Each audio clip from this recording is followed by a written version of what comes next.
വിശുദ്ധ ലൂക്കായുടെ സുവിശേഷം 1-ാം അധ്യായം 17-ാം തിരുവചനം.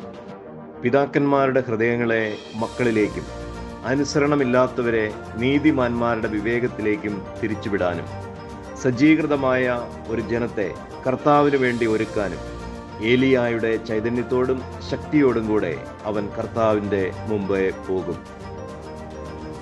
ഈശോയിൽ സ്നേഹം നിറഞ്ഞ സഹോദരങ്ങളെ, മലാക്കി പ്രവചനത്തിൽ 4-ാം അധ്യായത്തിൻ്റെ 5-6 തിരുവചനങ്ങളിൽ ഏലിയ പ്രവാചകനെ പറ്റി പറഞ്ഞിരിക്കുന്ന അതേ വാക്കുകളാണ് സ്നാപക യോഹന്നാനെ പറ്റി മാലാഖ സക്കറിയായോട് പറയുന്നത്. ഏലിയ പ്രവാചകനിൽ ഉണ്ടായിരുന്ന ശക്തിയോടും ചൈതന്യത്തോടും കൂടെ ഈ സ്നാപക യോഹന്നാൻ തൻ്റെ ശുശ്രൂഷകൾ നിർവഹിക്കും എന്ന് പറഞ്ഞാൽ, ഏലിയായുടെ മനസ്സല്ല, അവനിൽ പ്രവർത്തന നിരതമായിരുന്ന ആത്മാവോടും ശക്തിയോടും കൂടെ ആയിരിക്കും സ്നാപകന്റെ പ്രവർത്തികൾ. ഏലിയ എന്തൊക്കെയാണ് ചെയ്തത്?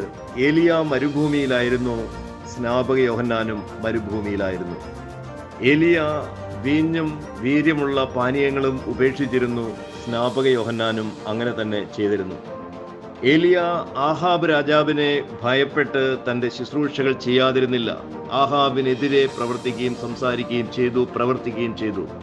അതുപോലെ തന്നെ സ്നാപക യോഹന്നാൻ ഹെരോദേസ് രാജാവിൻ്റെ പ്രീതി കാംക്ഷിക്കാതെ ധൈര്യത്തോടെ നീതിയായി പ്രസംഗിക്കുകയും പ്രവർത്തിക്കുകയും ചെയ്തു. ഏലിയായുടെ പ്രവർത്തികളുമായിട്ട് സ്നാപക യോഹന്നാന്റെ ശുശ്രൂഷയ്ക്ക് വളരെയധികം സമാനതകൾ കാണുവാൻ സാധിക്കും. കാരണം ഏലിയായിൽ പ്രവർത്തിച്ചിരുന്ന അതേ ആത്മാവാണ് സ്നാപക യോഹന്നാനിലും പ്രവർത്തന നിരതമായിരുന്നത്. ഏലിയ എന്താണ് ചെയ്തത്? ദൈവത്തിൽ നിന്നും അകന്നുപോയ ഒരു ജനത്തെ തൻ്റെ ശക്തിയാല്, പ്രവചന അരൂപിയാല്, ശുശ്രൂഷകളാല് ദൈവത്തിലേക്ക് തിരിച്ചു കൊണ്ടുവരുന്നു. സ്നാപക യോഹന്നാനും അത് തന്നെയാണ് ചെയ്യുന്നത്. ഒരു ജനത്തെ യേശു ക്രിസ്തുവിലേക്ക്, കർത്താവായ യേശുവിലേക്ക് തിരിച്ചു കൊണ്ടുവരേണ്ടതിന് മാനസാന്തരത്തിന്റെ ശുശ്രൂഷകൾ നൽകി. ഏലിയ ജോർദാൻ നദിയെ വിഭജിച്ച കാര്യം നമുക്ക് വായിച്ചറിയാൻ സാധിക്കും. അതുപോലെ തന്നെ സ്നാപക യോഹന്നാൻ ജോർദാൻ നദിയിൽ വെച്ചാണ് ജനത്തിന് ജ്ഞാനസ്നാനം നൽകിക്കൊണ്ടിരുന്നത്, അനുതാപത്തിന്റെ ജ്ഞാനസ്നാനം നൽകിക്കൊണ്ടിരുന്നത്. ഏലിയായുടെ ശുശ്രൂഷ കർത്താവിന്റെ 2-ാം വരവിന് മുന്നോടിയായിട്ട് വീണ്ടും ഉണ്ടാകും എന്നാണ് മലാക്കി പ്രവചനമെങ്കിൽ, സ്നാപകന്റെ ശുശ്രൂഷ അതേ ആത്മാവോടും ചൈതന്യത്തോടും കൂടെ യേശുവിന്റെ 1-ാം വരവിന് മുൻപായിട്ട് ലഭിക്കുമെന്നാണ് മാലാഖ സക്കറിയായോട് പറയുന്നത്. ഈശോയിലേറെ സ്നേഹമുള്ള സഹോദരങ്ങളെ, പ്രവാചകനിൽ വസിക്കുന്ന പരിശുദ്ധാത്മാവാണ് അവന് ശക്തി നൽകുന്നത്.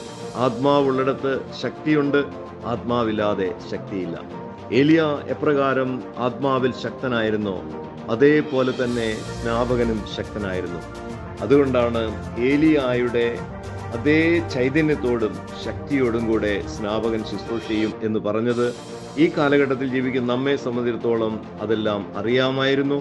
ഏലിയായുടെ ശുശ്രൂഷകൾ ഇന്നും പ്രസക്തമാണ്.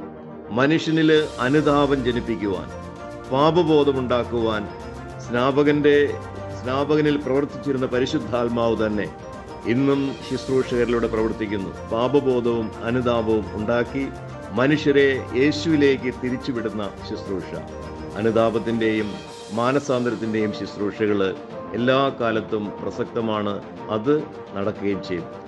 Have a blessed day to all of you.